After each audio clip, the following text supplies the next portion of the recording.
9 నెలల నిరీక్షణ ఫలించింది. యావత్ ప్రపంచం ఆసక్తిగా ఎదురుచూస్తున్న సమయం వచ్చేసింది. ఆస్ట్రోనాట్స్ సునీతా విలియమ్స్, విల్మోర్ ఎట్టకేలకు భూమిపై అడుగుపెట్టారు.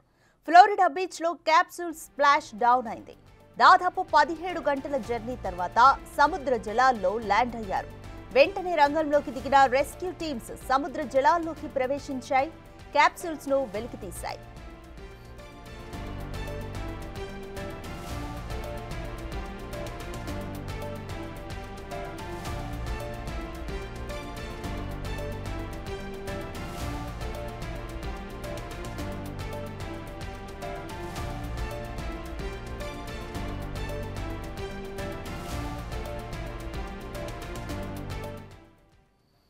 సముద్ర జలాల్లో ల్యాండింగ్ తర్వాత సునీతా విలియమ్స్, బుచ్ విల్మోర్ ను హ్యూస్టన్లోని జాన్సన్ స్పేస్ సెంటర్కు తరలించారు. అక్కడ వైద్య పరీక్షలు నిర్వహిస్తారు. 9 నెలల పాటు జీరో గ్రావిటీలో ఉండడంతో వారి ఆరోగ్య పరిస్థితిని క్షుణ్ణంగా పరిశీలిస్తారు.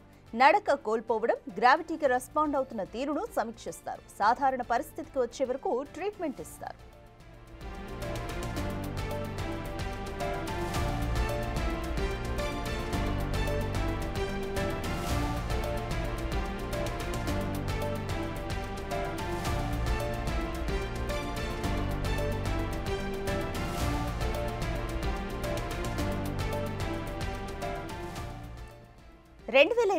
జూన్ 5న Boeing Starliner spaceship లో అంతరిక్ష కేంద్రానికి బయలుదేరారు సునీతా విలియమ్స్, విల్మోర్.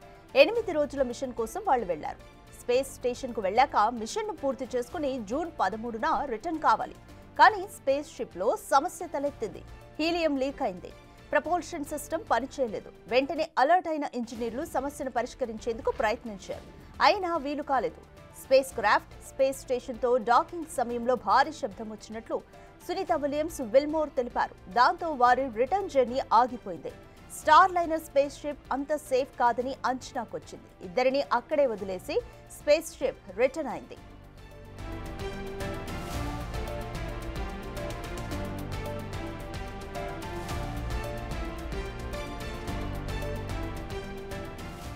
అప్పటి నుంచి ఇద్దరు ఐఎస్ఎస్ లోనే ఉండిపోయారు. వారిని తిరిగి భూమి మీదకు తీసుకొచ్చే ప్రయత్నాలన్నీ విఫలమవుతూ వచ్చాయి.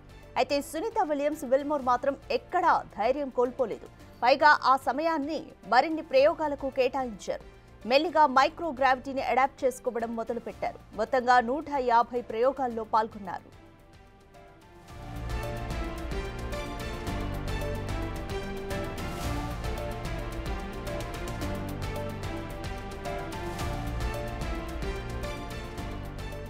దాదాపు 9 నెలల పాటు గాల్లో తేలుతూ గడపడంతో అనారోగ్య సమస్యలు కూడా వచ్చే ఛాన్స్ ఉంటుంది.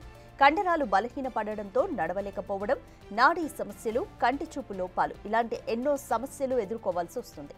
దీంతో సరైన స్థితికి వచ్చే వరకు కొన్ని వారాలు లేదా నెలల పాటు రీహాబిలిటేషన్ సెంటర్లో ఉంచనుంది నాసా.